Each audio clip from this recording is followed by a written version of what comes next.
Hello and welcome to episode 390 of the Crate and Crowbar. It is the 17th of January 2022. Fuck me. And I've just poured myself what appears to be half a pint of wine by accident. We'll see how that goes. I'm Chris Thurston, and tonight, as you might be able to hear from their merry little chuckles, is Marsh Davies That's me. and Alex Wiltshire. Hello. I didn't mean to go this hard because what I normally do. Hold your horses, Christopher. What? Yeah, that's right. We've got some game news. At the front of the podcast, you say? Isn't that the section we normally reserve for poorly articulated attacks on the most beloved film franchises of all time? Not this week. Not this week, Chris.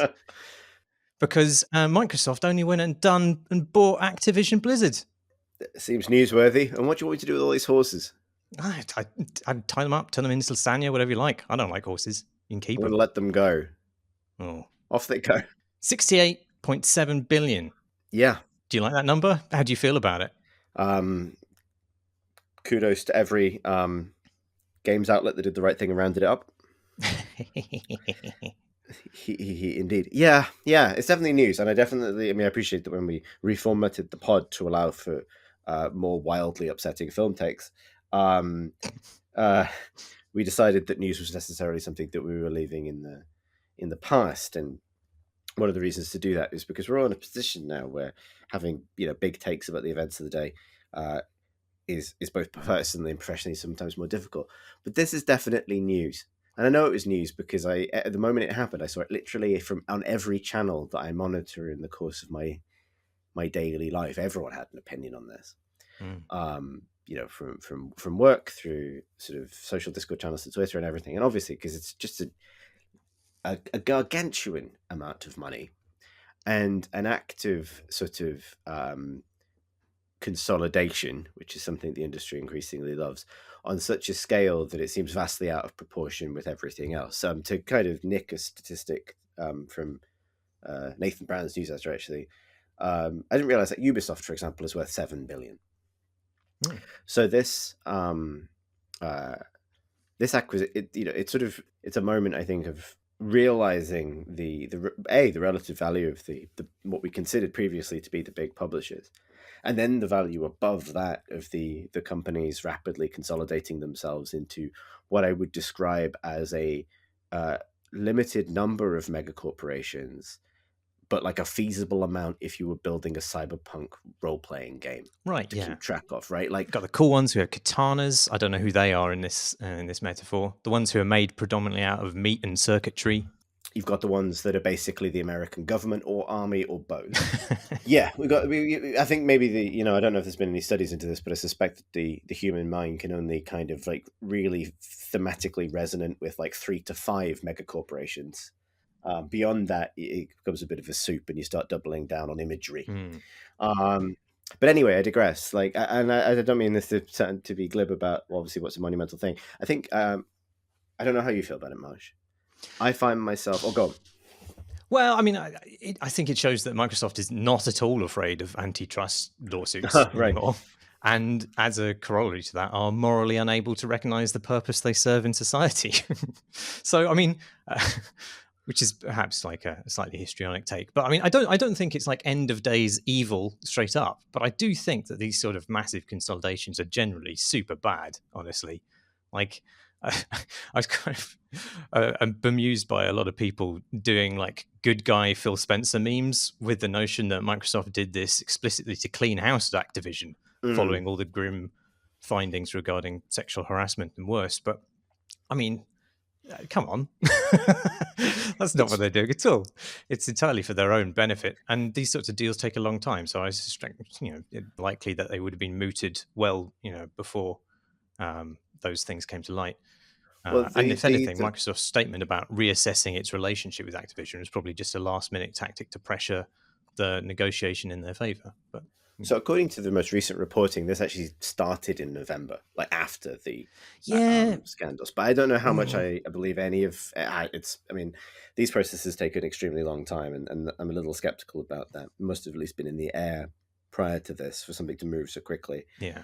However, I do agree. It's hard to draw an exact line on a lot of it, actually. And what I was going to say earlier is that I find myself mostly in the position where, uh, where my position hasn't changed, which is you find yourself kind of rooting for, as you did before, the developers at all of Activision Blizzard's studios, um, and by extension for the kind of, for the same improvements to their working conditions, their ability to make their games and improve upon them that you would have wished for before this particular movement in the kind of ongoing drama.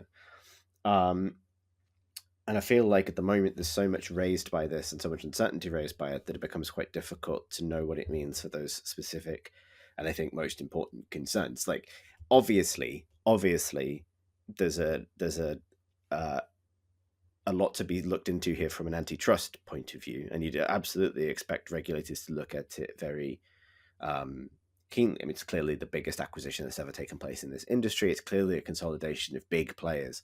I have no idea what the outcome of that process would be, but it struck me that their prospective timescale for this acquisition seems quite optimistic. I appreciate they're probably going to be. They may even legally have to be in those initial kind of fairly anodyne statements. And then on top of that, what Microsoft choose to do with this control, with regards to Activision Blizzard, with regards to their problems, is completely unknown. You can make some guesses, but there's no real precedent to go off for something of this scale.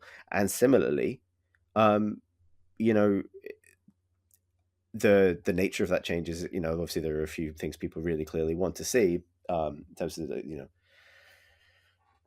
the departure of Activision's leadership or former leadership and so on, but literally no guarantee that any of that's going to happen. And I feel like this is going to sit in a sort of anxious uncertainty zone for a fair while. And my concern remains, well, what happens with regards to the improvement of the day-to-day lives of the people working at these companies in the meantime? And I don't feel like very many answers are forthcoming there. No, that's definitely not clear. I mean, aside from the whole HR aspect and how that will develop under a new leadership, I mean, I think one of the group of people who are least likely to be affected by this as developers are probably the developers who are at Activision Blizzard in a weird way. Like, I mean, they will continue making the games that they were already making, I imagine. And yes, they will have to use Teams at some point. But the implication for developers who are outside of the ecosystem being established by Microsoft are far more stark, I think. Like, I mean, I see a lot of the problems that monopolies produce being applicable here because it's a monopoly. And Microsoft's been developing this sub-service that they spent years of time and money and effort trying to tie into their universal authentication system for consoles and PCs. And everything at Microsoft while I was there was about onboarding users to Xbox Live, as it was then called, which is now the same thing as your universal Windows login. And I feel like what they're buying with Activision Blizzard isn't just like a stable of content. It is, marketplace consolidation under one login is what they're going for. And the end goal of that is not only to become like the de facto marketplace out of the gate on any fresh Windows device, but I suspect it's like to eventually move more and more of their business outside of games as well as the games onto a subscription model. And they can make that Windows store so prominent, following exactly the same dark patterns that got themselves in antitrust trouble with Internet Explorer, and make the competition seem very inconvenient. And I just don't think the antitrust censure that hurt them last time will come for them again, because laws just don't seem to exist anymore for these sorts of big companies. And then once they establish that certain level of dominance, I'm really getting into the sort of doomsaying here, but like the incentives are no longer there for them to say, offer a good deal to either the customers or their development partners. And that's just like an intractable problem with monopolies, and it's a problem even with the subscription model too, to some extent, because there's that built-in inertia that prevents a user from cancelling despite poor service. And it goes beyond games, but the entire relationship that you have with your computing devices, I think, is affected by this merger, and none of it makes me feel good in my tummy, Chris. And really, that is Mm. the important dipstick that we have to bear in mind here. Well, as a pair of important dipsticks, I would, as a different, a different one would be, and this is what I think. I think it's impossible to pass. I think you see that there's a lot of kind of reaching for kind of a moral outcome to this, because that's what I think people want, right? They want to see accountability for the previous harms reported from the people responsible for those harms and are unsure what this means. Hence the kind of calling for Phil Spencer to step in and make it all better. I would mark the irony there that the vast majority of acquisitions in this industry are preceded by a desire to not see the companies being acquired substantially remade by their new owner. And this being the inverse, probably one of the first examples of the inverse I've ever seen, where everyone is crying for a grown-up to enter the room and, remake Activision Blizzard from the inside out. Whether such a thing is possible, I don't know.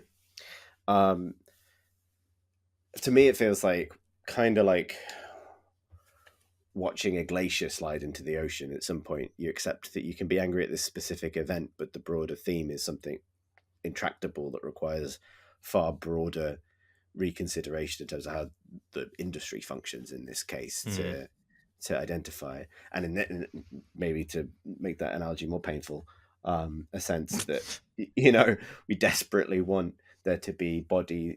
Effectively what I'm saying is ultimately you don't want another company, in this case Microsoft, to be the ones ultimately responsible for correcting very serious alleged malfeasance at Activision Blizzard. You want legal entities, governments, accountable bodies to be responsible for that, just as you would like those same bodies to do something about the monopoly that's clearly forming or being formed from so many different axes across the industry at the moment.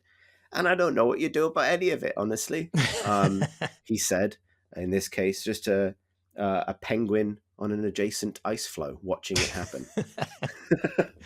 So the one good thing about it is that it feels probable that some franchises that Activision Blizzard themselves didn't have the bandwidth to resurrect might return as developments with the larger family of Microsoft studios, or even outsource to third-party studios.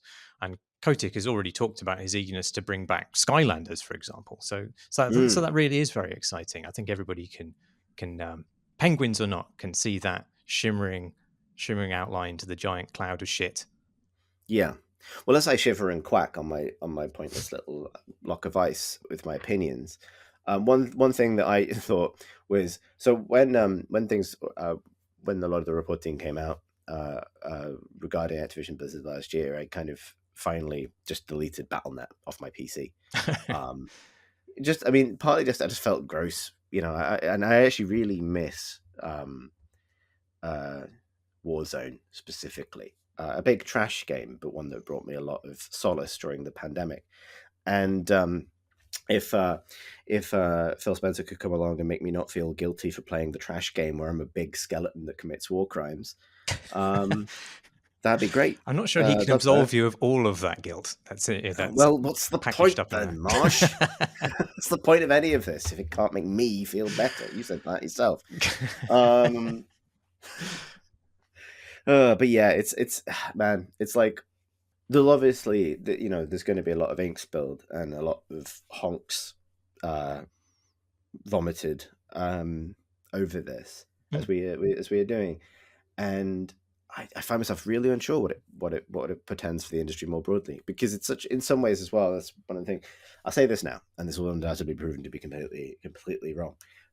It feels like such an unprecedented an acquisition of such an unprecedented scale that part of me thinks surely the regulators will actually step up this time. Surely this is the one that kind of like gets caught in the pipe before it can kind of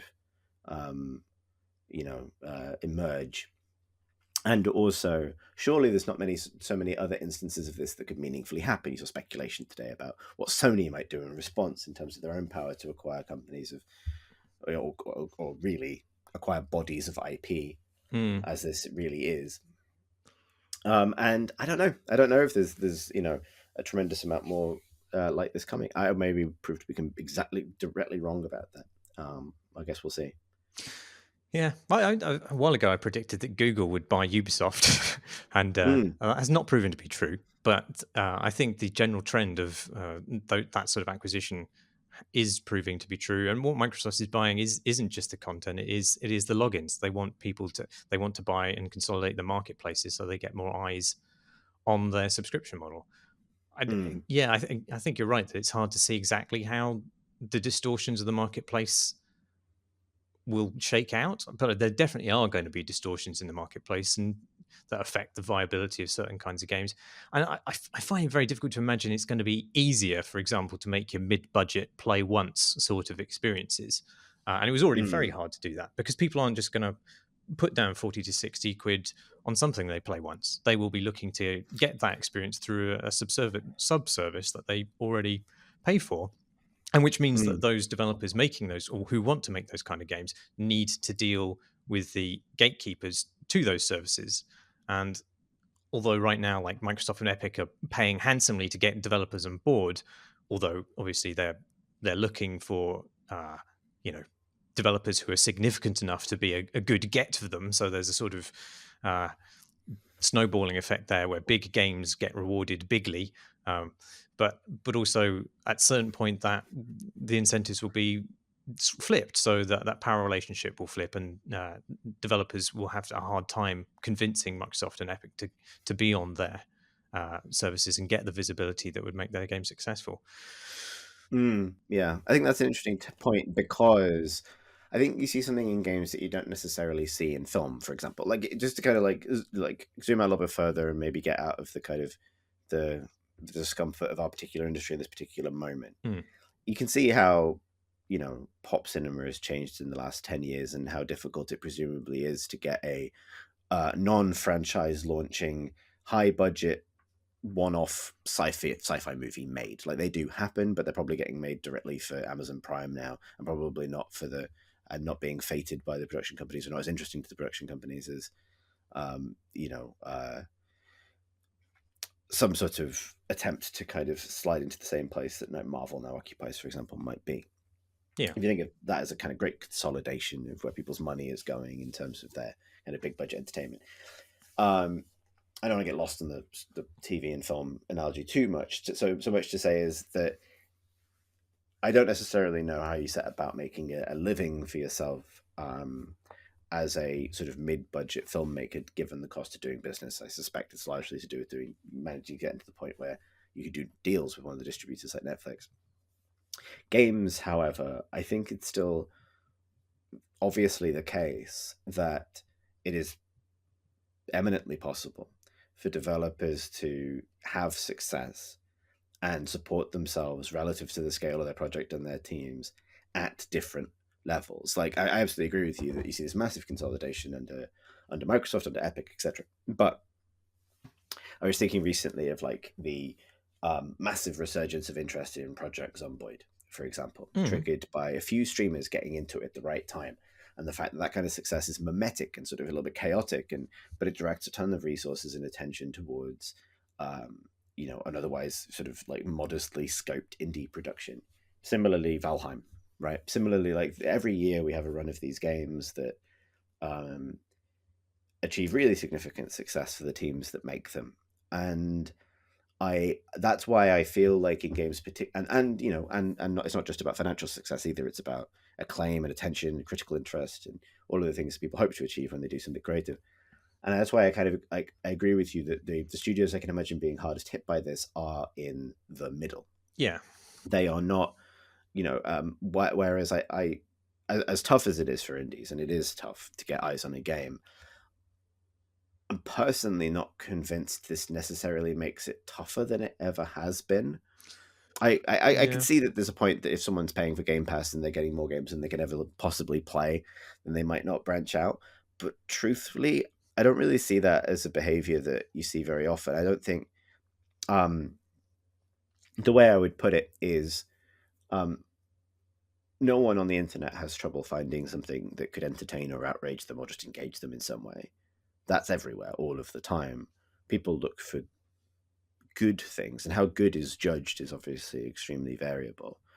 Um, but it is continually found in a lot of different places. And so that's why I suspect that, you know, and I also suspect that as the audience itself gets larger, that desire grows, and that possibility opens up even more for developers to enter in and surprise the industry with something that comes from, or seen to come from, nowhere. Which is why I feel like this is a further polarizing phenomena, but not necessarily one that squashes indie and sort of mid-sized indie developers.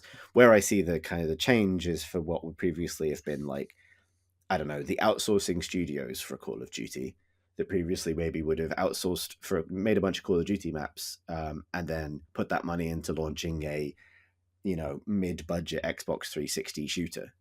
I think those companies will simply be outsourced. You know, will simply be dev studios, dev support studios forever now. And that's where their effort and expertise will go. It's not necessarily a bad thing either. But I can't see anything. I can't see it ceasing to be the case that the big game of the year emerges in the way that a Valheim or an Among Us does, seemingly from the kind of the strata of developers that exist outside of this ecosystem rapidly being created, simply because I think the value that those developers provide isn't something that can be predicted or easily traced by the companies making these big, broader moves. Yeah, I think you're right, but it does require them to have a platform on which they gain visibility in the first place, and that platform then can't have gatekeepers, which means that that platform needs to survive in competition with the marketplaces that Microsoft and other walled gardens are trying to create. And I agree that this purchase right now doesn't like grievously threaten that ecosystem. But I'm thinking about the ratcheting up of the competition over the years, the impact that'll have, for example, on Steam's viability. Not even within like 10 years time, let's say, that kind of timescale. Because Microsoft's aim with this is to put the Windows Store in front of every other marketplace on every device that it can do that on. That's what it did with Internet Explorer, which got it antitrust wrist slapped. And that's what it's trying to do again. And it's not beyond the realms of possibility that ultimately Steam sort of gets muscled out. It seems impossible to imagine that at the moment because it has been for so long the dominant marketplace on PC. But there's nothing to say that if a new generation of players coming to the PC or other platforms via games which are already locked into the Microsoft ecosystem, that they would ever look anywhere else. And I worry then for the viability of games like Among Us or Valheim to even exist or to even reach the level of virality, which would then get them awarded with a place on one of these walled gardens. What I would argue is that one of the things that happens every single time we have one of those like viral hits, as you say, is everyone is surprised by what a success it is, despite being inaccessible for whatever reason, right? Despite the barrier of entry being strange. I can't believe people installed this weird mod for Armor or got into these inaccessible games. I can't believe people enjoy this genre, which is where you get booted out of it in seconds if you get killed straight away and have to reload a different game. I can't believe, etc. This is always the way that it's expressed. And I think the reason for that is because, and this is going to be a big take, forgive me, because I didn't really have one about the acquisition.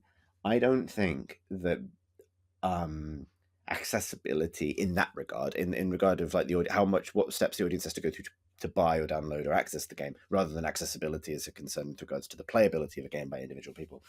I don't believe that's actually a factor in viability. I believe it's a factor in growth and subsequent reach. And I think you can and there's a billion examples of this. Part of the reason for that is because viability is a moving target. What's viable for one company is not viable for another. What's viable for one project within one company is not viable as a measure of success for another. And so I think that kind of viability, that kind of like let's widen the funnel of player intake as wide as possible, is principally a concern for large companies with huge operational overheads that need growth straight away to demonstrate the value of the projects and therefore demonstrate a return on investment.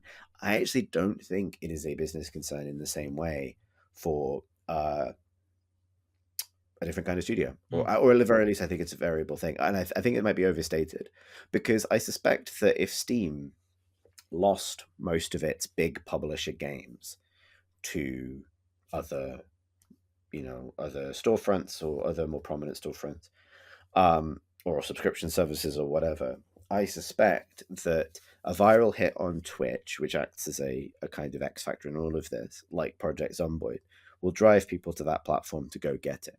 Because ultimately, what sells people on a game is the game, not the platform. And that is something the platform holders forget every single fucking time. Yeah. Nobody gives a shit. Like, people get upset if the menus are bad or they have a bad experience with the platform. But I will point to you to the fact that people have never stopped complaining about the UI, UX, or experience of generally of buying games on the Epic Store. And how much would you say that's hurt them? Oh, sorry, I thought it was rhetorical.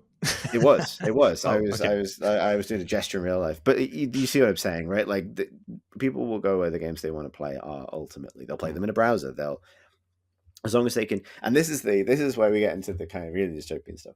That will remain true, for as long, I suspect, as it remains also possible for things to be virally successful, for them to spread. It's the enormously important role that Twitch and YouTube play in kind of steering audiences towards and away from various things.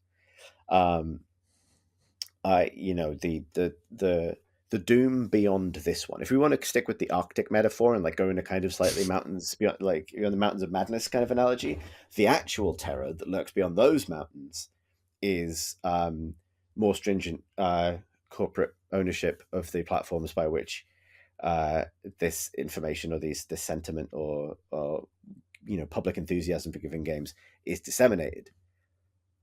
And Amazon owns Twitch, so Right. The call is coming from inside the house, is what I'm saying. I've mixed my horror metaphors there, but you see, like, that's, it's very funny to me.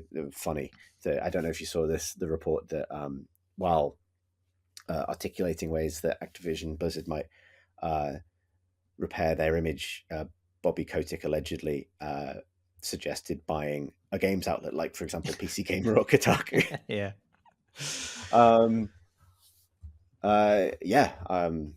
I felt the shiver up my spine when that happened, as if someone had walked on my grave. I don't know if you did as well, but Indeed. those are, that's where a lot of the further concern lies. But at the moment, I don't know. I think it remains highly possible that the thing that everyone wants to play, or a new generation want to play, or that resonates really strongly with a new group of people playing games, can come from places that these monopolies do not anticipate.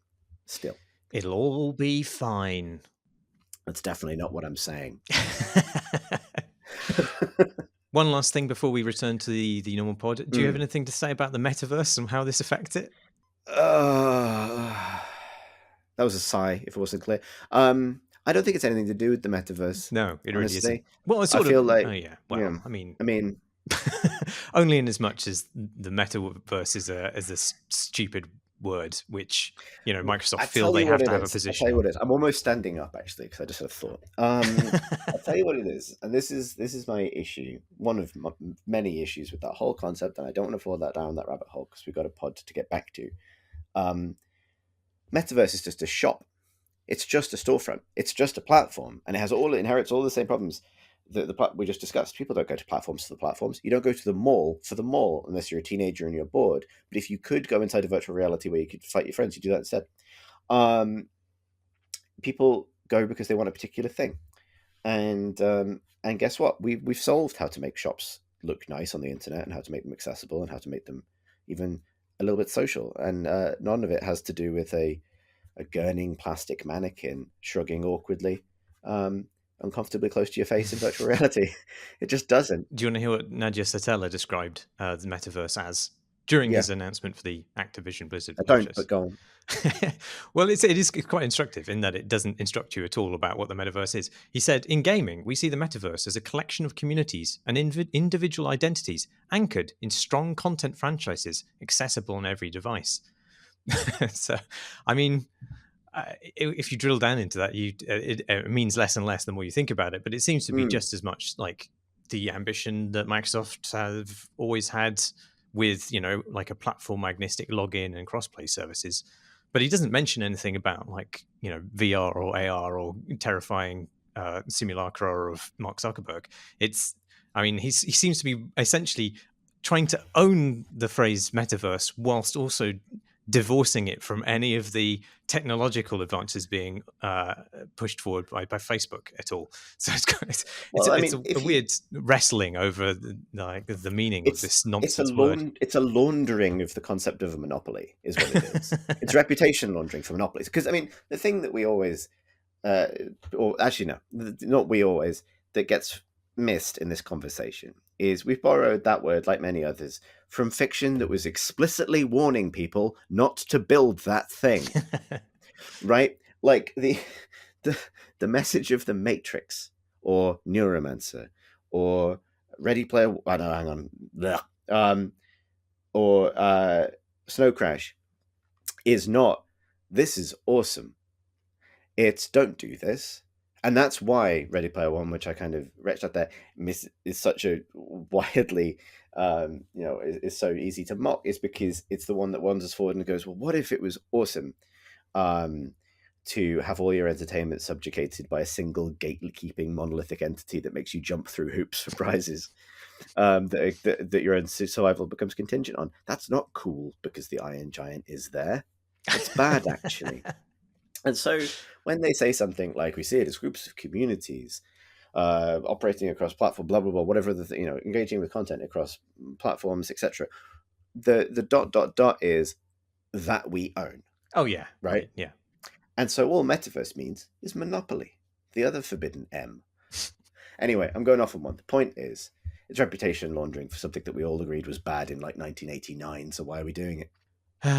Shall we return to the normal pod? Shall we reboot the normal pod? All right. Uh-huh. Let me just crank the machine up again.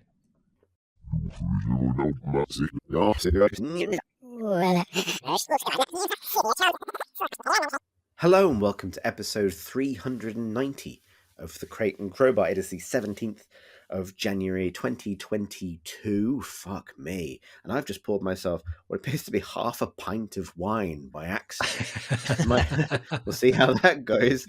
I'm Chris Thurston, and tonight, as you might be able to hear from their merry little chuckles, is Marsh Davies. That's me. And Alex Wiltshire. Hello. I didn't mean to go this hard because what I normally do before we do a podcast nowadays is drink a big glass of water, because I feel like obviously you want to clear your throat, be ready to speak, and also I find that the white heat of desperately needing a piss for the back half gets me to shut up, which I think everyone can thank me for. And then after, if I do fancy a drink after finishing my water, I use the same glass, because I'm also nothing if not efficient, of whatever I'm going to be sipping that evening. In this case, a nice Cabernet Sauvignon. And I thought, you know what, I don't want to be visibly or audibly pouring during the podcast, so I'll pour it all now. I'll pour the pint now. Yeah. So I've poured myself a lovely pint, most of a pint of wine, with which to enjoy your opinions. And obviously I need to get on with this. So if you wouldn't mind. But I want to know what Marsh is drinking.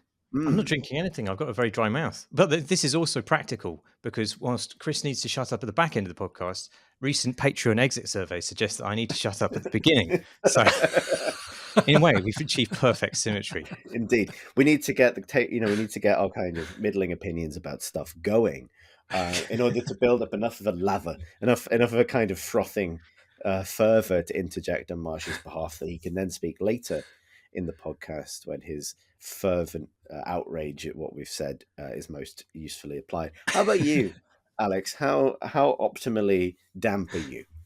I meant to get myself some wine. Forgot to bring it up before we started, but I do have a flask of cool water.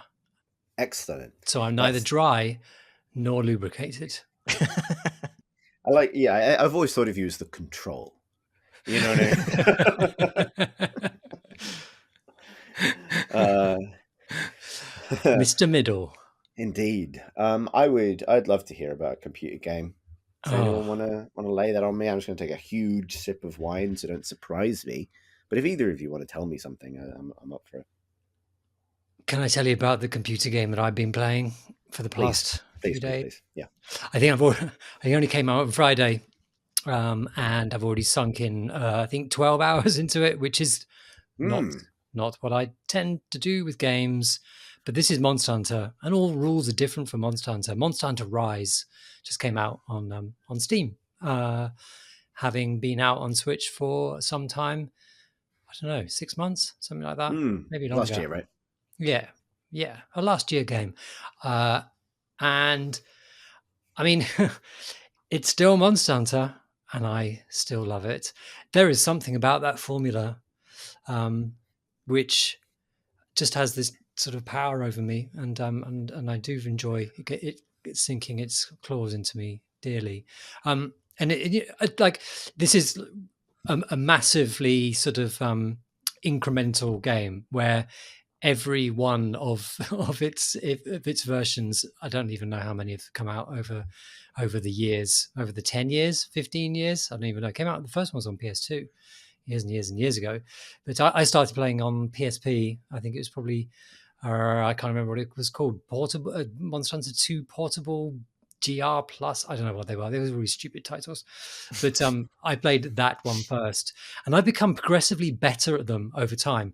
Not purely duffing up the monsters better, but better at understanding what to do in an efficient way. Because this series is just the most, it is full of the most complicated rubbish of any game series that is actually popular and good. I think that I don't think any other game could stand to have so much bullshit in it. And for the quality of a new game to be purely to get rid of something that was really fucking annoying about all previous ones, and for that to be a point of celebration, that you don't have to do something pointless that you had to do beforehand. And Rise is just full of the modern way to say it is quality of life improvements. And I just to kind of dwell on that point, that games should need quality of life improvements. Like, by and large, like, because you design a game, you design it for a system, designed for a known environment. You sort of mean, like, you know what the inputs are going to be. It's going to be a mouse and keyboard. It's going to be a controller. If it's a handheld, exactly the way that people would be playing it. Like, there's no real excuse for a game to be full of fucking annoying bullshit. I mean, lots of games do have fucking annoying bullshit in them, but fundamentally, they shouldn't really need quality of life improvements. But Monster Hunter Rise is full of these fucking things, and I'm really pleased about it. I find that really interesting. Could we unpack that a little bit more? I find it really interesting because you're right. Because either something's an improvement, or you've just removed something fun, right? You've just removed something that was just either unnecessary or something good. The friction is the point, correct? Yeah. With anything that's a game, maybe that's a good way of differentiating games from software in that sense. Is I don't have to do this. I'm playing a game. I'm choosing to let my computer inconvenience me in return for dopamine. That's the contract at the bottom. That is the contract. This medium. And it's going to inconvenience me in a way I find entertaining. And it's while hanging a certain presentational kind of verve on top of that. And that's it. That's the medium. Bad news, everyone else. There it is. And so you're right that, like, quality of life improvements, even though it's something that I talk about all the time at work, like something comes up all the time, are things that shouldn't exist. Yeah, and I think Monster Hunter is a really interesting illustration of that, simply because I think that I've definitely been very guilty of justifying either to. I think I'm pretty sure I've spent an hour justifying bullshit to Marsh. This is, this is why we should do this thing in Monster Hunter, and him sort of going, he was right, because when they do get rid of the bit of bullshit, the game becomes better. So one of the examples would be, so this is a quality of life improvement, which actually came from Monster Hunter World. Just to let's rewind. Monster Hunter Rise is a sort of return to the Monster Hunter of old, or at least the Monster Hunter as it was before Monster Hunter World came out a couple of years ago. Monster Hunter World was this kind of great big reinvention of it. It's this moment where the series has gone into two directions. You've got the traditional series, which is very focused on duffing up monsters and going into levels which are, they're kind of meant to look like natural spaces, but in the old days, because most of the games were designed for handhelds, they couldn't really stand it. Like you're just going into little arenas which are all joined to each other between and through loading screens. So like they're very, very sort of bitty, and there are lots of sort of going to lots of menus and lots of sort of bits and pieces. Like it's all very kind of stuck together with bits of duct tape, purely because that was what a handheld could achieve back in the day, and that became part of what Monster Hunter is.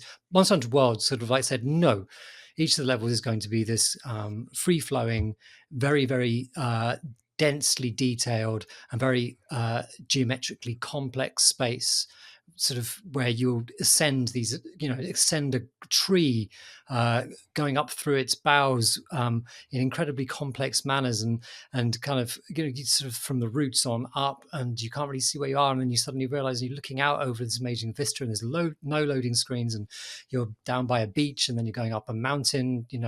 It's this great big sort of linear, not linear, but open, great big open spaces, but very, very densely detailed, so that you can't really see very far because it's just full of wildlife and plants and rocks and things that go up and things that go down, and this very naturalistic in that way.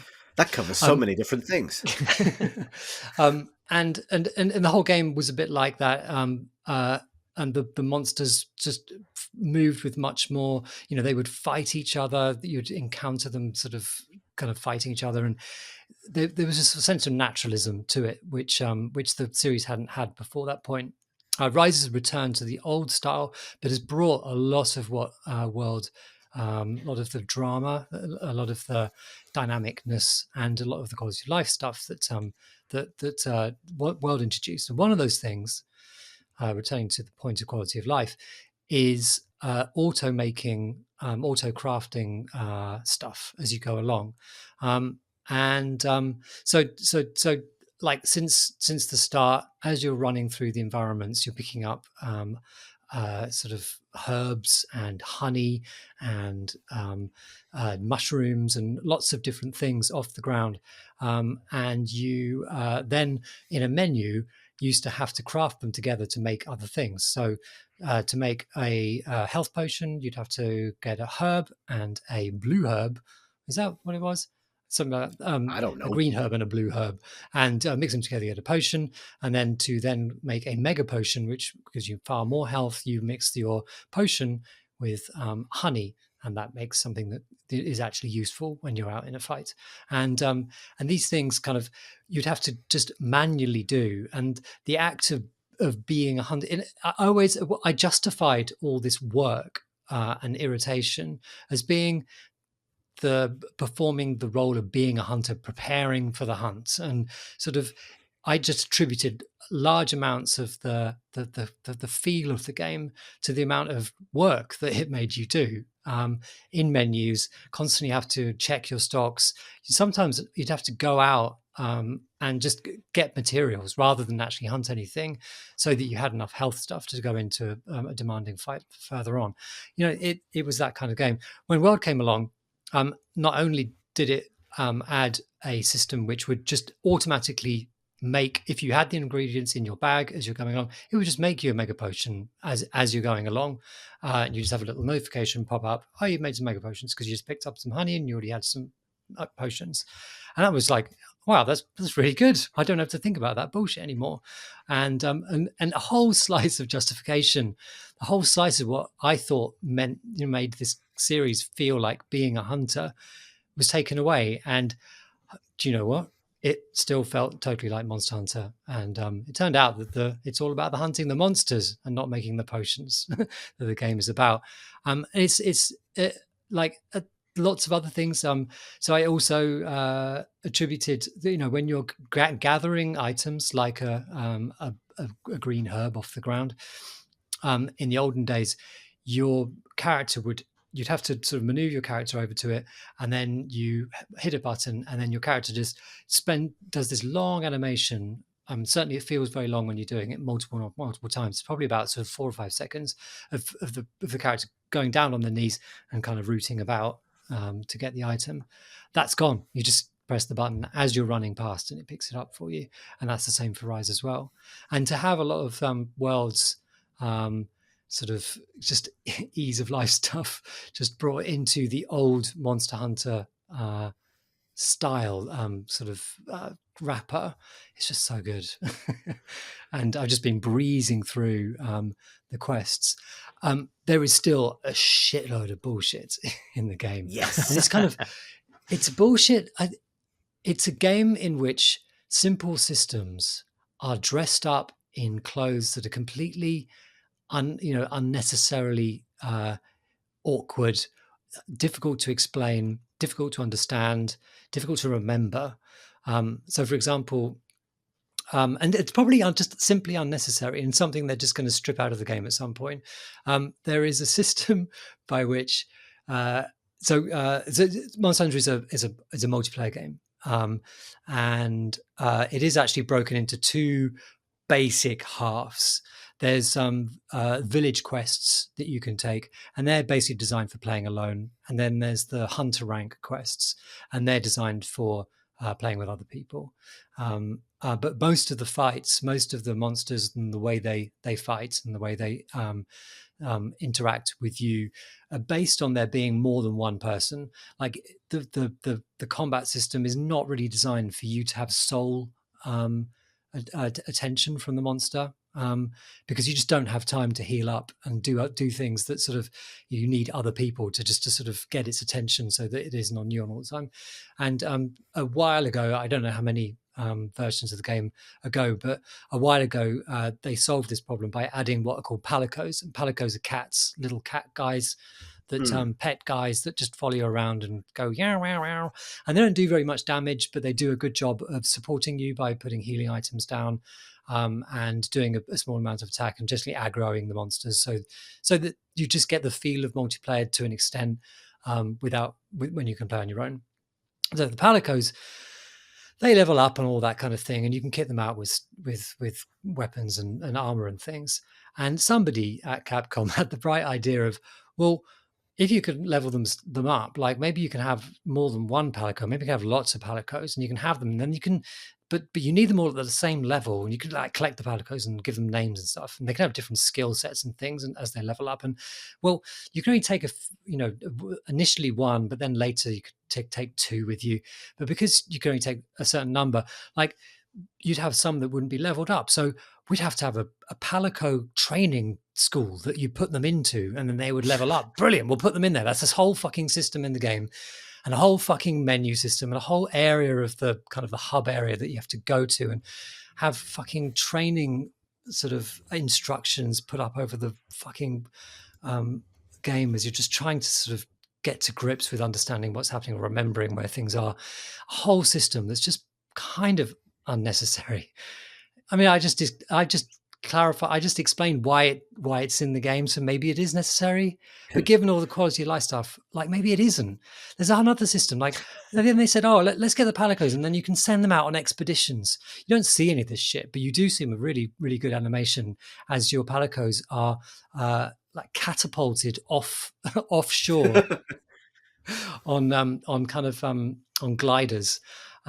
and they go on an expedition and they beat up monsters and they bring back more items, some of which are rare and you wouldn't get normally, but mostly it's just items that you find for yourself out in the field. And they even bring bits of monsters back as well, but you can't really guarantee what you'll get. So, like, it's not really something that you ever think about. But fuck it, you do it anyway. There's a whole new system, and it's another thing that you have to go and do and keep your eye on them. And between hunts, you just go and sort of see what they've found for you and bring them back from the exhibition stuff. All totally unnecessary and all in here. It's all so charming though, because it's all accompanied by these animations of them doing stuff that you just sort of go, fuck it, why not? I haven't played this one, but I played a lot of World, and I fucking love all of the Palico inconvenience Yeah. because of that presentation. And that's where it hits that thing of like them streamlining that would ruin it for me. Yeah. I think maybe I'm wrong. Maybe I would be grateful, but like, they insert joy into something that you're right is a rote administrative exercise through presentation, which is nothing at all. Yeah. It's what you said earlier on about it. You're being repaid in just audio visual sort of pleasantness at the very least. Yeah. Totally charming. They're fucking awesome. They're lovely. And like, just sort of yelling out. When you recruit a new one in Rise, the recruiter is situated by a tree, and when you recruit them, the new Palico will come out from just a different place somewhere near the tree and do this little stance. And just introduce, and sometimes they come out of like a branch above. Sometimes they popped out of the ground. Sometimes they come out from behind something. You just think, I want to recruit way more than I need, simply because I just like the animation. Yeah, I think I don't want to say Monster Hunter. I find myself, I love the world, but I didn't realize until much later like what a kind of like how often I would return to it while thinking about how to make just the kind of like the there's this sort of cycle of life where like the prep stage in games, particularly like open world games, or what you're doing as you're getting ready to do the exciting thing, is a big part in making that thing exciting. And I think Monster Hunter does so many things that are really clever or just kind of beautifully handled to kind of make that loop so rewarding, which I suspect is why it's kind of so engaging. This is both Palico is the great example of this, but I think also the design of its spaces, the look of that space, the music, a lot of like its presentation also plays into this as well. It's an enormously sort of open and optimistic feeling game. And I think it's sort of underestimated a little bit. Maybe it's not. Maybe everyone loves how it looks, but like I think it's it feels like a really good match of art direction, UI, UX, and design. Basically, that maybe I don't see it. I see it called out a lot as a game people love and a game people sink a lot of time into, but I sometimes feel like it doesn't get the credit it deserves. It's just a great success at sort of unifying all those various disciplines. Yeah, I mean, I agree completely, and also I disagree simply because I don't know. Because I said earlier on that that I've steadily become better at playing the game, and that is like playing the game, knowing what to do. And I think that actually it's still fucking terrible for anybody completely new coming to the game. It's quite good at getting you into hunts and then getting you into another hunt and that kind of thing. But it's utterly bewildering in the number of sort of, I mean, there are all these different systems it throws at you, and you don't really know how important they are. The fact is that they're not actually very important. The only important stuff is crafting new swords and weapons that are good, crafting armor that's good, and just learning the combat system. And that's all you need to do. But for example, if you are playing on your own and you play hunter rank hunt, the monster you hunt is much. Its health supply is way bigger than it is in the village quests, even though it's the same monster, and that's because it's there to sustain 4 players going at it. But you'd never know that. You'd never know. Right. Don't do that. Only do that with friends. You only play the village quests on your own.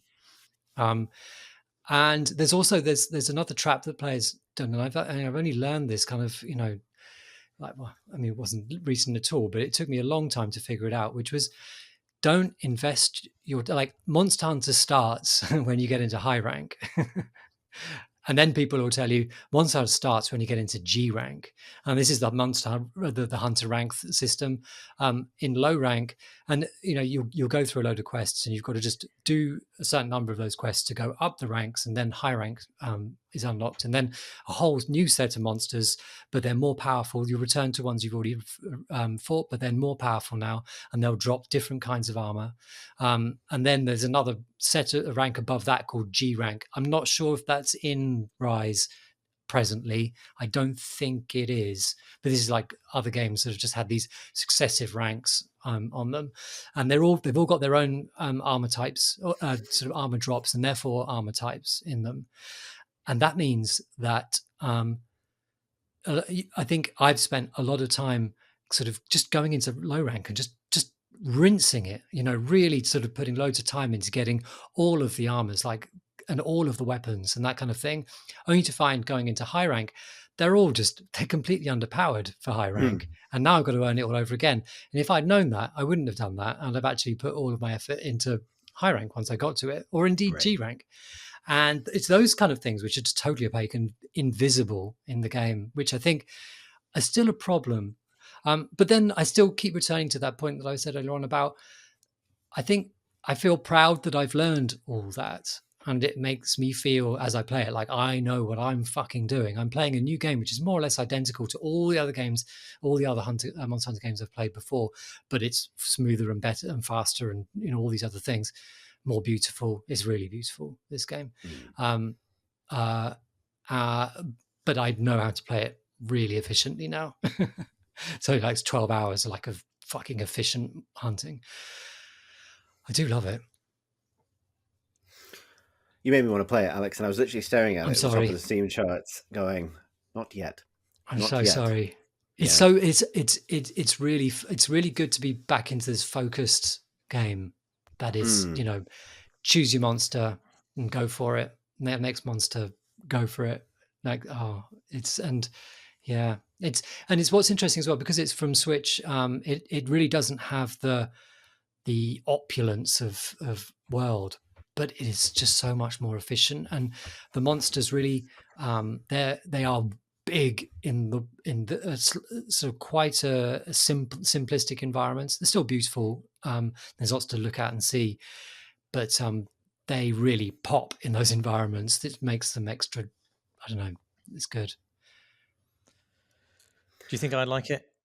Nope. No, you wouldn't. Is it true that there's dogs in this one? Oh yeah, there's dogs. So the dogs, they're actually quite interesting. My dog looks like my real life dog. The dogs you ride about on, and they also fight like your cats. So they're fundamentally just cats, except for these cats you can ride. And they are necessary because the environments are actually really big. So another thing that is inherited from World is that it wants each level to be big. Actually, the early games environments were actually quite small. They just, as I said, there were these kind of arenas all next to each other with kind of entrances which between loading screens. This is the levels in Rise are singular worlds, no loading screens, and they're really, really big.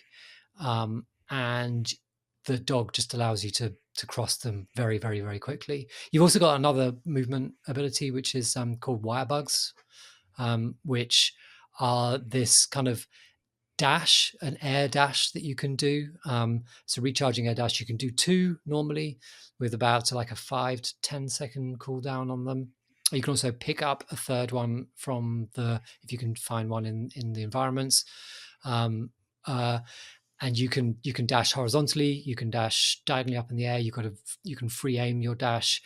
The dash also comes into the fights where if you're knocked by a monster, you can wire bug dash out of it to safety and that kind of thing. And it really does open a shitload of stuff to it. Over time, the series has really been exploring giving players more sort of aerial abilities and more, you used to be just sort of rooted to the ground and usually holding a massive sword, and you were rolling out of the way of stuff, or in a very cumbersome way, and you'd run painfully slowly, like not pain, that's the wrong term. I don't mean painfully bad slowly. It can feel bad, but it's agonizingly slowly. That's the word, because you're this monster just chasing after you, and you can just dodge just in time. In I think Monster Hunter 4, they introduced a new weapon, which I've forgotten the name of, which you could use to launch yourself up into the air. Bug glaive, isn't it? Yeah, that's right. Yeah, the insect glaive. That's it. Yeah. And that was really interesting, and it sort of introduced all these different ways of fighting, which really sort of mixed things up massively. And now, you can just do that with a lot more ease with any weapon in a really smooth manner. And it means that the environments, like you've got these huge cliffs that you can just zip your way up very, very quickly. And it's really skill based, because you've only got 2 charges, so you've got to be careful about where you aim. And it also really rewards kind of using it at good times to dodge and that kind of thing. I mean, I've got to just stop. I could just go on and on and on about it, but I've just got to stop somewhere with this fucking game. It's really good. Sorry, Chris. I think that you're gonna lose time to this. I'm gonna play it, aren't I? I've got to. You see, Alex, there's a Destiny expansion out in like a month, so I'm trying to preserve my sinkhole time. You know, but you're right. I do want to play it. Check back with me in a few weeks. Let's see how I'm doing. As for Marty, would you like it? I don't know. I'm fairly certain I wouldn't. Did you ever like it? You did. You played a bit way back, didn't you? I mean, I was never really convinced by everybody else's love of it, but I think I was playing it in the wrong way. I think everybody else was going home and poop socking it, which is possibly the way to play it. And then they were coming in and trying to convince me to play it during a lunch hour. And actually, unless you are super streamlined and efficient, it's just not very rewarding to play in that kind of intense period. You know, there's a lot to learn with fighting as well. Like it is a system which is very much its own, and you need to know how to move and how to fight, how to dodge.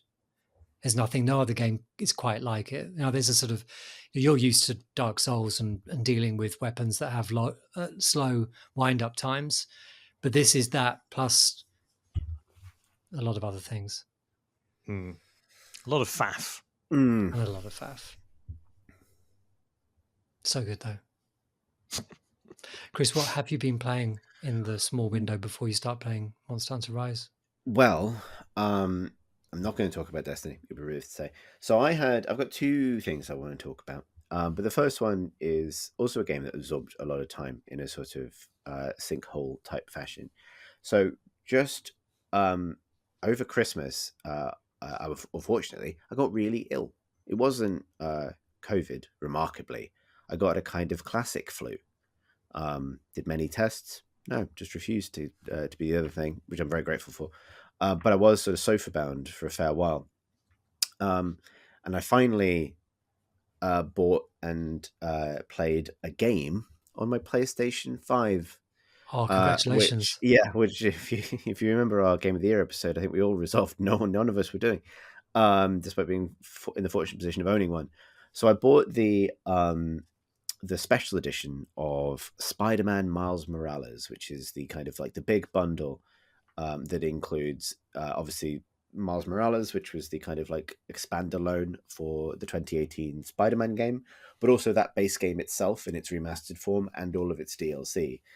And I have now, and this is going to be a testament to what I did with my time off over Christmas, 100%ed the base game and the first DLC, and I'm working through the second DLC. I actually haven't touched the Miles Morales stuff yet, although I hear it's very good, and I'm really, really enjoying it. And there's a few things I want to draw out about this. I believe Tom Senior has talked about this game before on the pod, but I've got quite a bit to kind of like. It's been a while since. Well, it's not been a while since I played like a AAA game. Obviously, because I was playing Halo right before this, but that's a comparison I'll return to. But it feels like a while since I have sort of spun up that specific kind of like console third-person action game or open world game in this case and sunk a lot of time into it. You know, the last time I kind of got sick enough to want to play basically, there's clearly a comfort zone that I seek when I'm ill, which is I want to be on the sofa and I'd like to play something like a colorful superhero game. Because the last time this happened, it was the Avengers game, the Eidos Avengers sort of MMO game, which I sort of liked and then didn't return to at all. And then I finally played Spider-Man, and was immediately really taken with it in the sense that I think it is, and I don't know. Obviously, I'm playing the remaster as my first experience of it, but just an extraordinarily polished experience with a great intro. I'm a big fan of games with really strong intros, particularly because when you're in this sort of like, this cost me £70 because it's a PlayStation game kind of territory.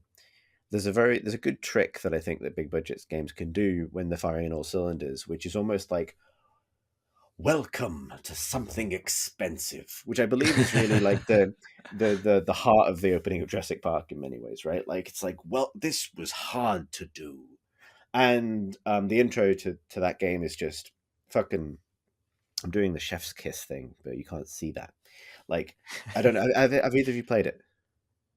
No. Yes, Right.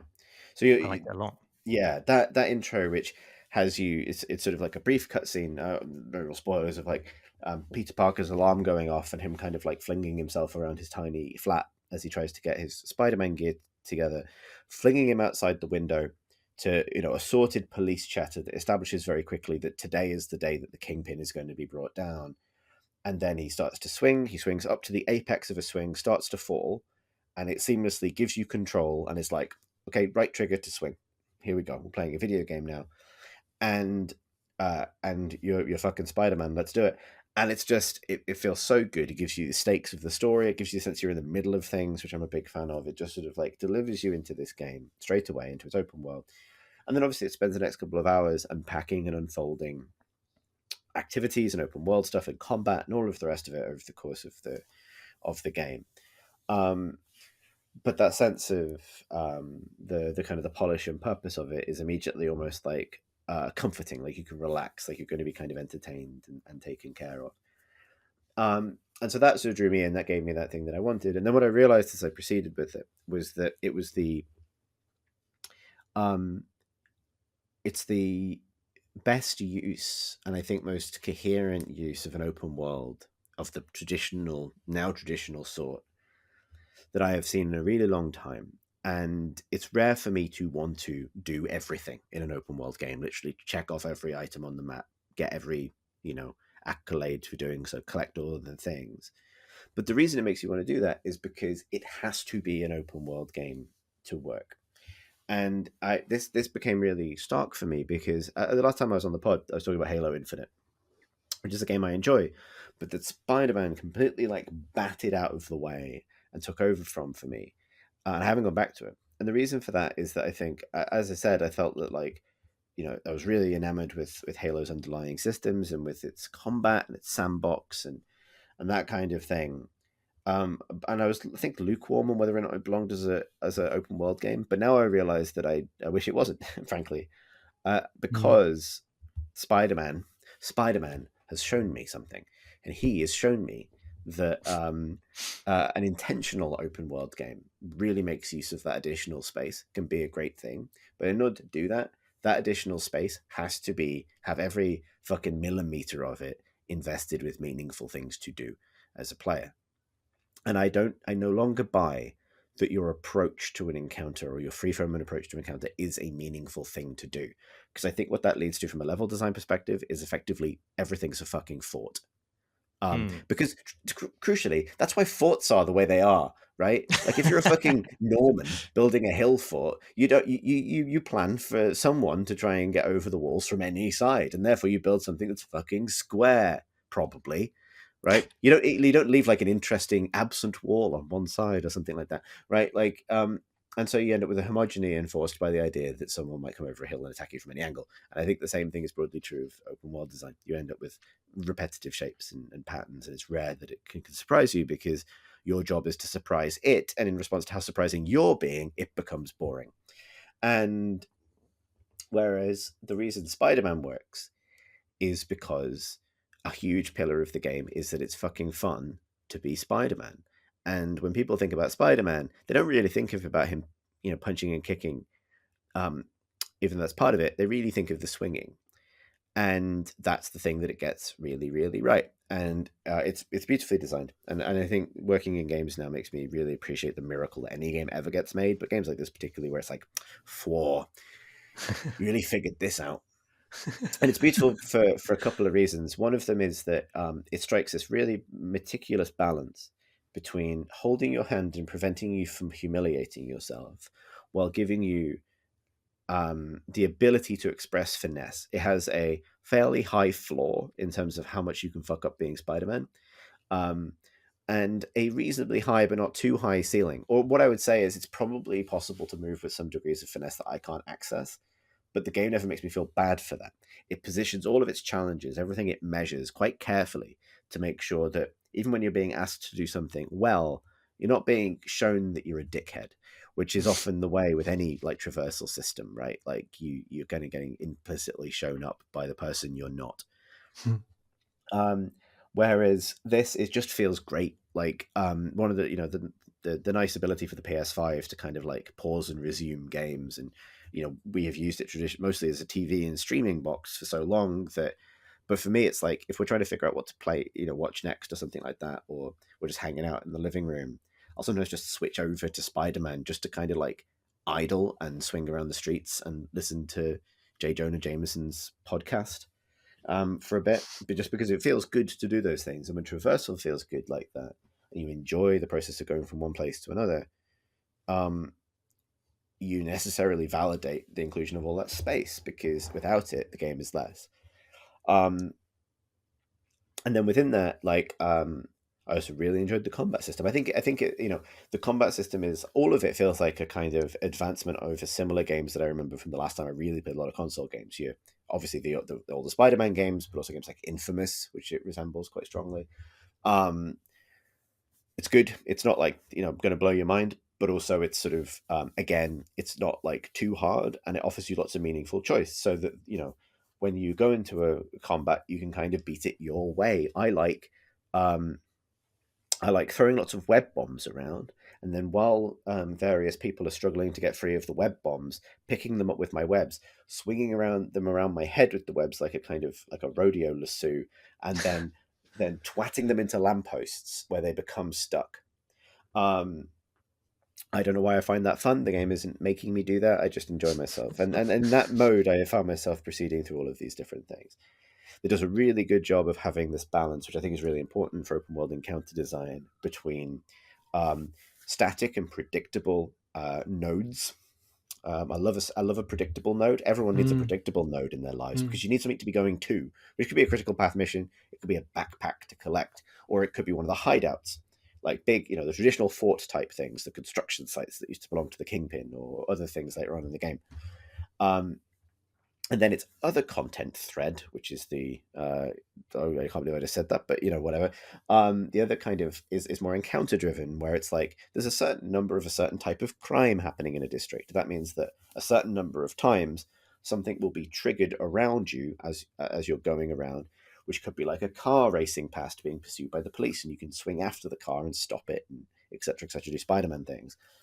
And those are threaded in really elegantly. And what that means is you are planning your time spent with the game around the static nodes, and then being happily distracted by encounters. And that's really smart, because it means that you feel less like you're hoovering up objects around the map, because some of them are predictable and some of them are not.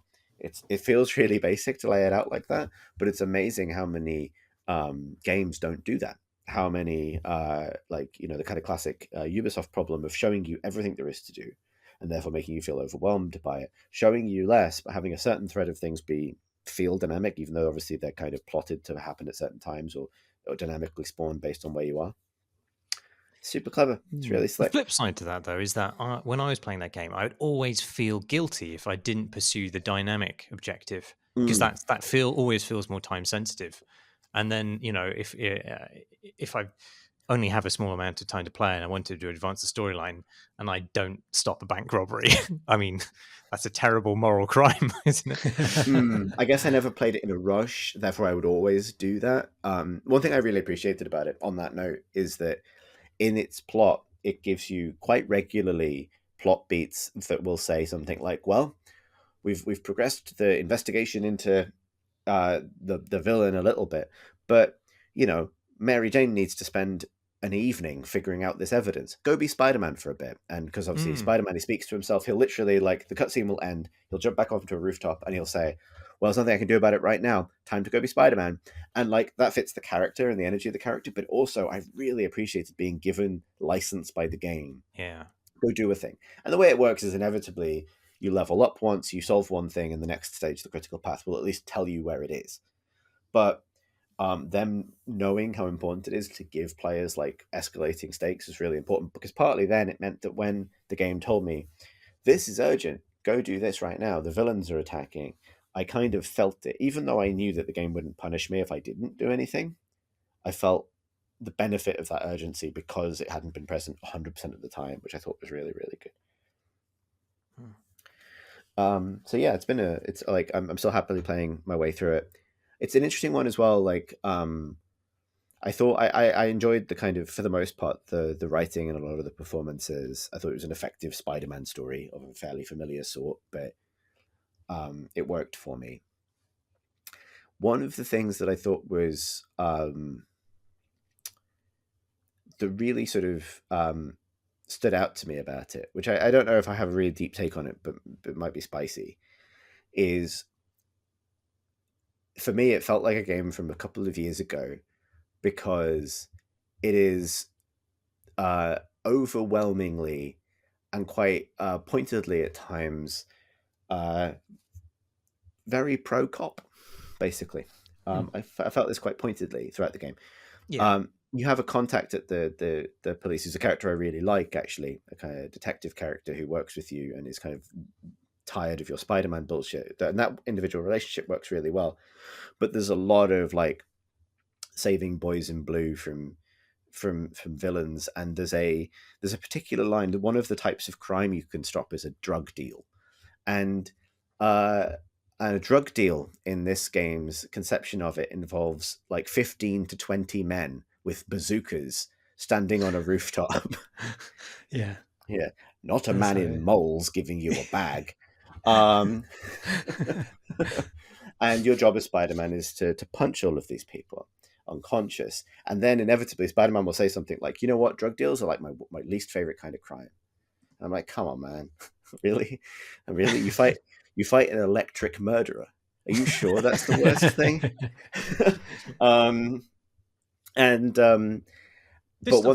This was like I remember this being a thing at the time, and really? I guess the studio sort of addressed this by bringing on notable black writers for the Miles Morales. Have you got? And I missed the bit where you said whether you'd got into that or not. I haven't got into it. Obviously, Miles is a character in the base game, and I didn't. And I thought I found its positioning really interesting, partly because Pip had never seen the early noughties Andrew Garfield Spider-Man films, and we watched the first one of those over Christmas.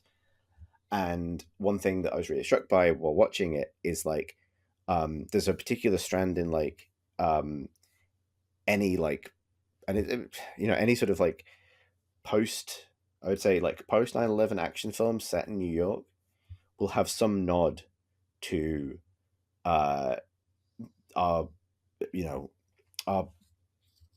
people in service of any kind, cops, firefighters, etc. There's a reverence that's sort of instilled visually in those movies, and one thing that really it was a thought that was been bouncing around my head because I saw it so keenly in that film, particularly sort of tense juxtapositions of the heroic police next to an American flag as Spider-Man kind of sails past.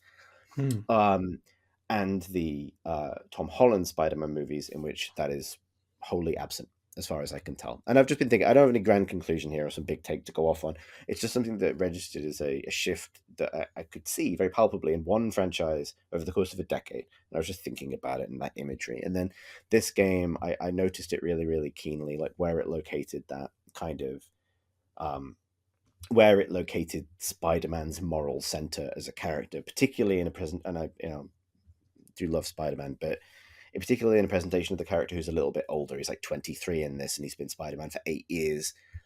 And given that the big question about that character is always like, where is his moral center and what are the struggles that he goes through in order to maintain it?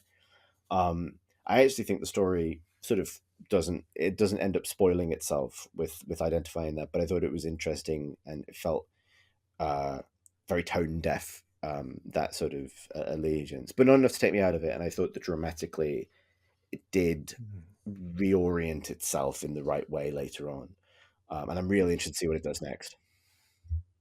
It's an interesting thread to sort of look evolve over time, because the first Spider-Man film with Tobey Maguire, I remember distinctly it coming out in just after 9/11, or maybe a year after 9/11. But I do remember, was it a trailer for it where they had Spider-Man catching a helicopter in a web between the two towers, and I think they had to.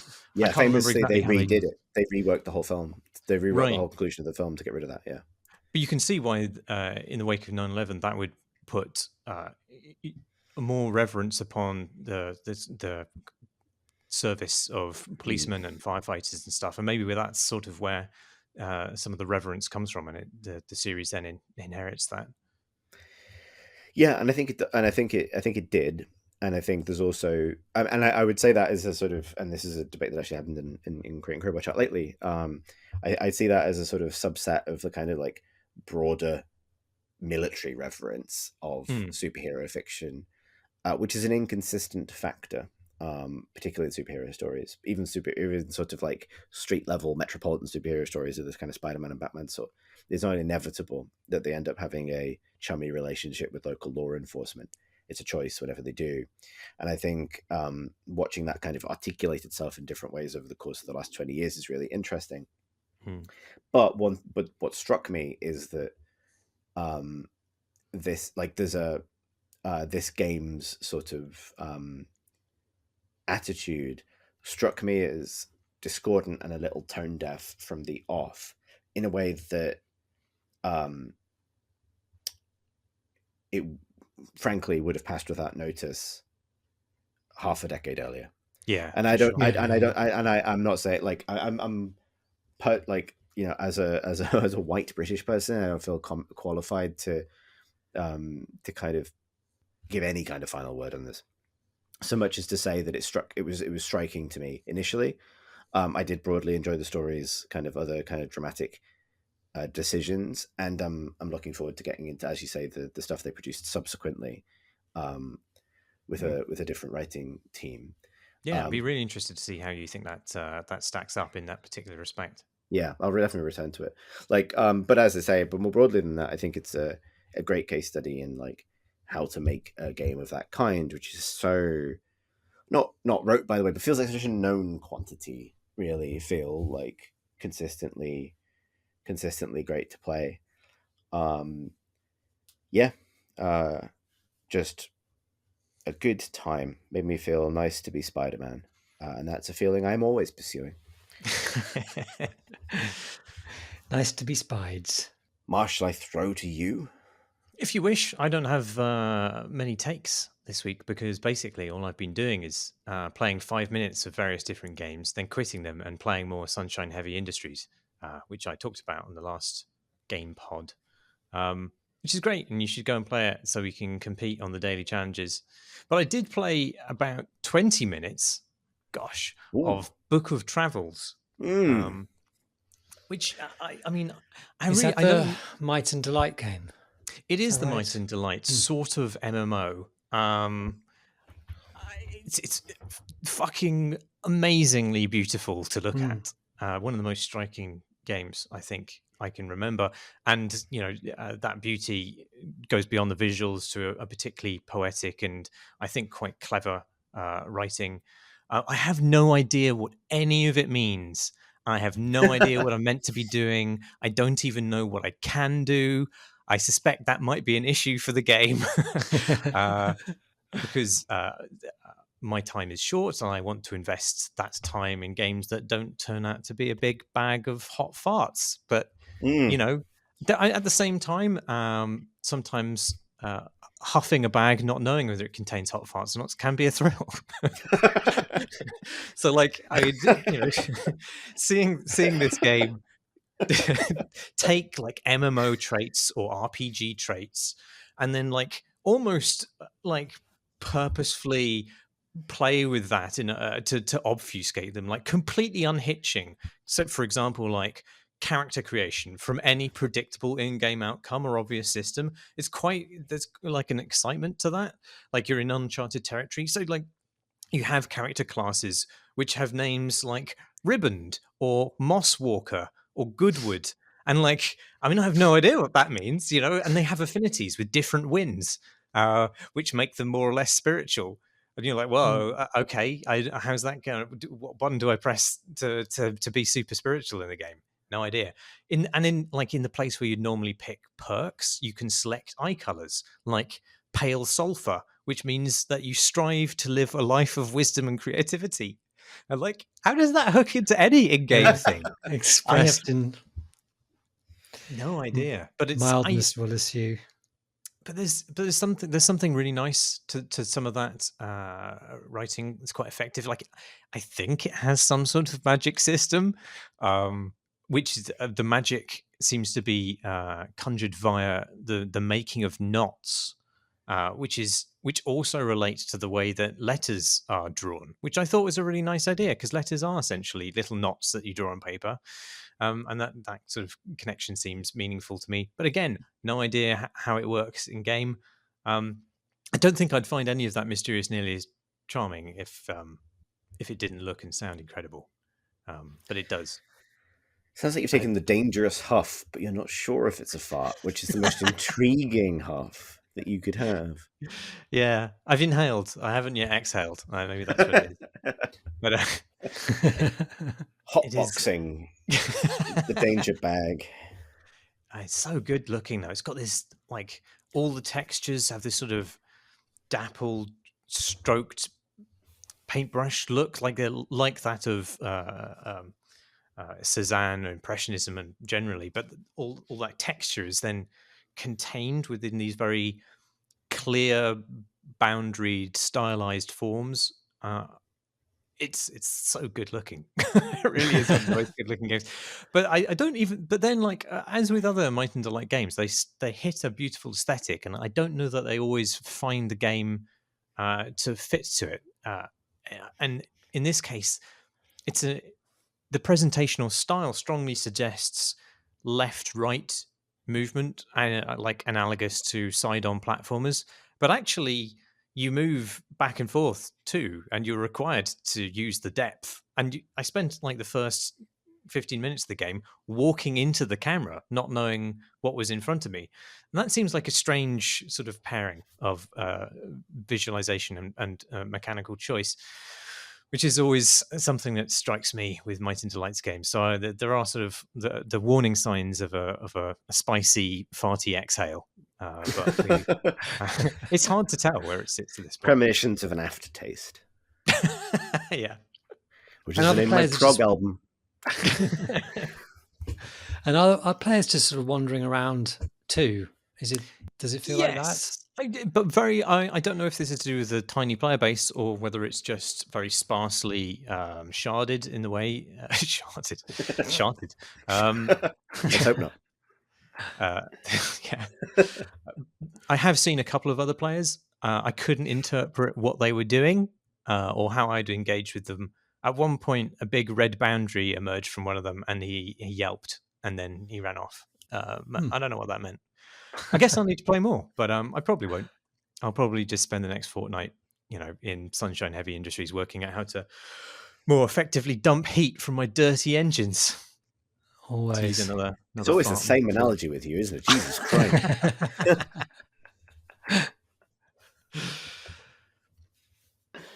Oh, good.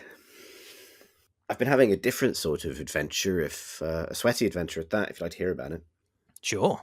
Getting back to VR a little bit, I realized that I sort of did a contrary thing of like have unsatisfactory VR experiences with my old PC, then get a new PC back in like April or February or whenever it was. And and not get back into it. So I've been playing a bit more VR stuff, and I have been genuinely very much enjoying, a game called Legendary Tales, which I'd like to tell you about, if I may. What an evocative and unique name. It's not a good name for a game. It's not a good name for a game. And I'm not sure that the tales I've got to tell from it are going to sound especially legendary. But basically, it is a VR, therefore obviously first person dungeon crawler. And there's a few things that kind of rise it above its weight class in a bunch of different ways. There are a number of games that will give you kind of like VR swords and sorcery, dungeon sorts of experiences. But actually, this game, of all of them, which is in early access and still very early in that access, pulls together a lot of them in ways that I've wanted to see for a while and haven't. And there's a few key things to tick off here. One is it is effectively the structure of Diablo 1. You have a little hub town that you can wander around, complete with extremely Diablo-esque music, the sort of like string plucking Tristram kind of vibe. A bunch of dead-eyed NPCs you can walk around and take things from, shops and gambling, and nice little VR uses of for those interfaces. So the weapon shop has like a big like coal pit next to it, like a blacksmith smelter, and anything you want to sell, you just chuck in there. You just take it out of your inventory and just lob it in. You have an inventory, that's worth saying. You have stats for your character that you level up by doing things, like in a kind of Elder Scrolls game, like Oblivion style. You can get magic and items, and the items are randomized like Diablo, so you'll find special gear and things like that. And then you embark into the Abbey, which is very much like Diablo. You go into the church and you go down layers of the church, which are randomly generated, basically to gather loot and level up. And then you go for as long as you can until you are kind of dead or exhausted physically. And then you open up a big town portal for yourself with a cool gesture and plop back to the Abbey to sell your stuff and level up, like very much Diablo or Torchlight or any of those games in terms of the loop. But it's a really good loop for VR because any game loop that is about determining which the player determines the length of themselves, but can profit by spending any amount of time doing it, it's great for VR, and I'm surprised not to have seen it seized upon more often. Like levels of fixed lengths are a bit awkward for VR because people have different tolerances and different amounts of time to spend with goggles on, whereas any sort of like session length that is pretty self-set, great. And then the other thing is, I like its swordplay better than any VR swordplay I've done. I've played a lot of VR sword fighting games, and there's a few key things it gets right. One is weapons have like meaningful heft to them, which feels really good.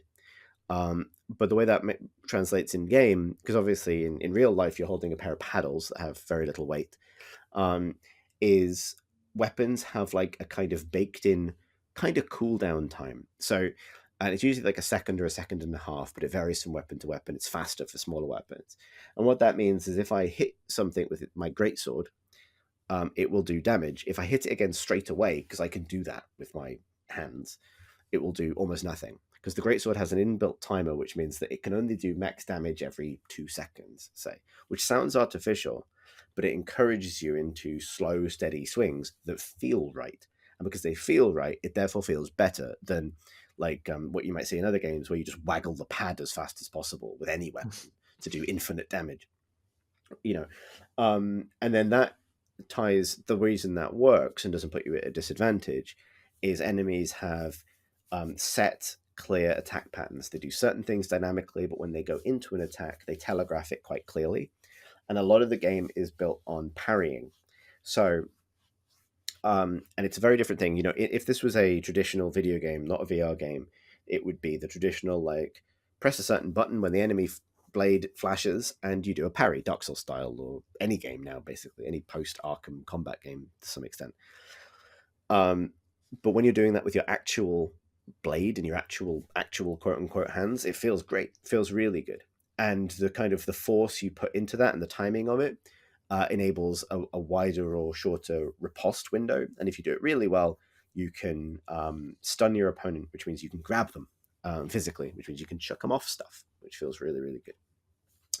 And also, it just feels and looks great to meaningfully parry something, which there are games with more granular sword fighting systems like Blade and Sorcery, where parrying feels much more hit and miss because it's based on the actual physics of the blades interacting.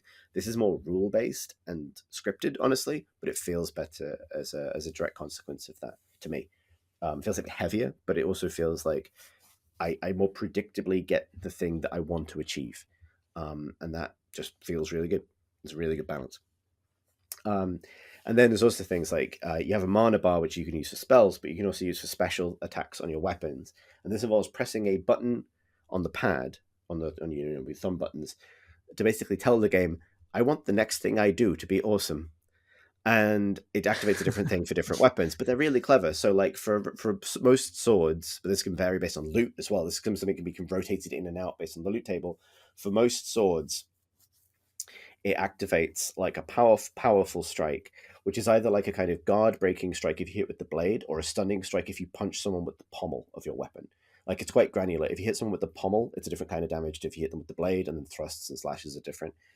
For daggers, it highlights a point on the enemy, which is like the critical hit spot. So it might be like a neck or rib cage or something. And if you stab that, you get bonus damage. And it just feels very slick, very organic. Even if it's like a little bit gamey, it really enhances the fantasy of it. That stuff's all really good. The other thing I really like about it is because it has very, very limited enemy set at the moment, you're almost entirely fighting skeletons and goblins. Goblins are... You don't need anything else, really, I would right. say. Goblins are wee little idiots. The moment you hit them, they will flee for a wall and knock themselves out, and then come back at you and try and shank you in the back. And skeletons are skeletons. They do what skeletons do in these games. And that feels good, partly because it is fun to kill a skeleton. And they rattle nicely, and you can knock When them you defeat over and them, stuff like what happens to all the bones? They collapse to the ground unless you pick them up and kick them out. In a sort of physical way? Yeah. They retain a bit of integrity. There's a little bit of like connective skeleton, Good. obviously. Good. Well, often when you defeat an enemy, I was about to get to this, they kind of like, if you can kind of like, in addition, sometimes you'll just kill an enemy outright. You'll just take its head clean off or whatever. Other times they will like fall into like a downed posture from which they will get back up if you don't finish them, basically. And so from that position, you can also pick them up and like throw them at other skeletons or whatever. Feels real good. But the crucial reason I say this is because another game, Blade and Sorcery, which I just mentioned, which I do like, recently got its dungeon update, which is also pretty good. But one of my problems with it is Blade and Sorcery is a game where you fight hordes of mannequin people who visibly feel pain, and it's quite disturbing. It's fun in a kind of fantasy sense, but I like swords and sorcery fantasy, but I don't like I don't like the fantasy of participating in that. Actually, I'll use this analogy a different way. Have you ever played D&D with the GM who is a bit too keen on the details of what happens when someone is actually crushed with a mob? Right? It's that. It's like we all agree to suspend reality for certain things. We all understand that outside of like, that we don't want to deal with the consequences of what it's actually like to kill someone with a sword. We want to swing the sword and for them to fall down and for us to be heroes. And Blade and Sorcery has this real issue of like, you get into these deadlocks with NPCs where you've grabbed them by one wrist and they're struggling to survive, and you're trying to use the remaining leverage you have to get a longsword into them somehow. And it's a bit too close to what I imagine dying on a fucking battlefield in the 11th century was probably actually like. And therefore, it feels like you're doing something deeply wrong, because you are, crucially, because by any moral framework that we would direct outside of that game, you're doing something wrong. Bopping a skeleton, not a crime. I checked. It's not. No, I think that is legally written into most like countries. If an animated skeleton with a sword and shield comes at you in any context, I believe you're allowed to bop him. And it's just different otherwise. So that works well. And then the final thing, because I've buried the lead real deep, is that the game is fully co-op. Oh. And so I did most of my playing, so far. I've had some real fun playing it by myself. I think it holds up. But with another player, and it goes up to 4, it's fucking magic, because you're these big, stupid knights. and you could see every stupid thing each other were doing. And it is VR multiplayer is the best thing about VR, in my opinion. And because of the interactions, but it is a way of simultaneously providing moment for the goofiest shit and actual moments of genuine physical comedy, which I think has real meaning at the moment. We're quite isolated from one another. I was playing with a friend of Pod, Paul Canavan, and we're pissing ourselves laughing at the silly shit we're both doing and the things we're trying to make work. The fact that the game accurately assessed that I'm a lot shorter than him, and so I'm sort of walking around in front with two shields as the unstoppable wall. But also moments where you feel like you see each other's panic, you see each other's successes and your accidents, and all of those slightly more gamier, rulesier sort of interactions work really well in this context because you see people do cool parries or knock enemies back. I'm just going to say it because it's the best thing I've ever done. I'm pretty good with the bow in the game. I've gotten pretty Legolas-y. I quite like that. I quite like to kind of snipe a skeleton. And we're going through this randomly generated dungeon. Occasionally you get these buttons to like open a door into the next room, and that led initially to a series of moments that were effectively like a fantasy version of the Call of Duty Breach and Clear section, where we'd like stand to either side of the door, then one of us would like slam the button with a fist or the hilt of a blade, and then like swing around the corner into whatever skeletons were waiting. And then we were approaching a door which was sort of in my mind's eye sense of it about 30 feet away or something, and Paul was like, open this one with a bow and arrow, and I didn't even have my bow and arrow equipped, and I just seamlessly pulled it off my back, drew an arrow, fired it, and opened the door, and it was the coolest thing I have ever done in a game, genuinely. And I won't ever try it again because I'll never do it first time again. And little moments like that mean so much in like first person, particularly, and in VR, and particularly like that sense of playing together. Partly because you feel like badasses, but we were streaming this for friends on a Discord server, and from the outside looking in, it looks like what it actually is, which is this remarkable recreation of what people playing in the playground looked like when we were 6, right? Like you are seeing two grown men in their 30s become 6 years old. Just the thing they're imagining is actually sort of happening, right? there's some visible evidence of it. It's being simulated for them by a video game. I'm fighting the skeleton over here. Great. I found a magical skull hat that I can feed loot to for temporary buffs, and so I occasionally will pick up you get these loot crystals which are colored based on the rarity of the item. If you want the item, you crush it in your hands to find out what the item is, which is a cool interaction. But I can jam them into my head to glow with demonic power, which is honestly one of the silliest things I have done alone in my room. That alone broadcasts to about half a dozen people. But all of this, like the thing it pulls out of you is, I think, somewhat special. And I've been really enjoying it. I'm really excited to see what they do with it next. As I say, it's very sparse. Like it's very much like an early access thing, but it's got a bit of buzz around it. And I think that the foundations they have laid can only get better. And as exclusive as VR stuff can be, I think it makes like the best case for like what that sort of experience is good for, which is just like titting about with your friends, really, and bopping a skeleton. That sounds rad. I have sort of thought that Chris, your gaming journey has basically generally been to go closer to being a knight in a playground, like all of the sword games. The mechanics of that are your thing. Yeah. I saw Princess Bride at a formative age, I think. But no, totally. Like, I mean, it is just like, I think that's the thing I like about VR, and actually to like it feels like the least cynical use of it in a way is just to play, right? Like just to kind of be transported into this sort of like daft little sandbox experience. And I think the thing I would mark out as Legendary Tales' real success is locating this sweet spot between play and simulation, whereas games lean very hard into the simulationist thing with the, I think, understandable expectation that simulation is inevitable with VR because your real body is participating in it. End up in more uncomfortable places, which is ultimately my issue with Blade and Sorcery, where you see people play it online, they're doing these spectacular things. When I play it, I just feel like a slow murderer, which is the worst kind, as I understand it. Whereas this game made me feel like a big hero who feeds gems to his face. And that's all I want. Legendary adventurer. Yeah. I felt like Spider-Man and Legolas, which must only be aggravating for Marsh. Good. Is that all the games that we want to talk about? I think it probably is. Yeah. All right. Let's all go to sleep in a big pile. If you would like to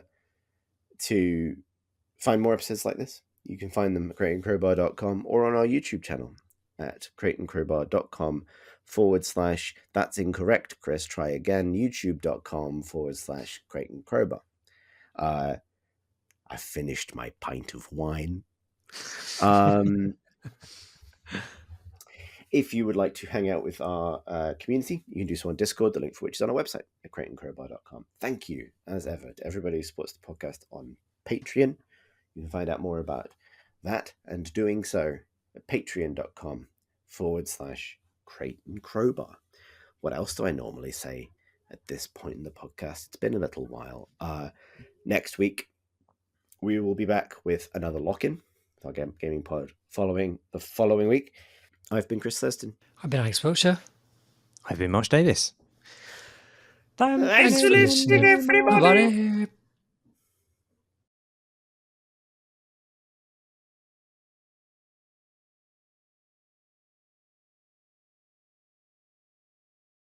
Ready when you are, Eggmaster. Egg. Alex Wiltshire thought this was a work event.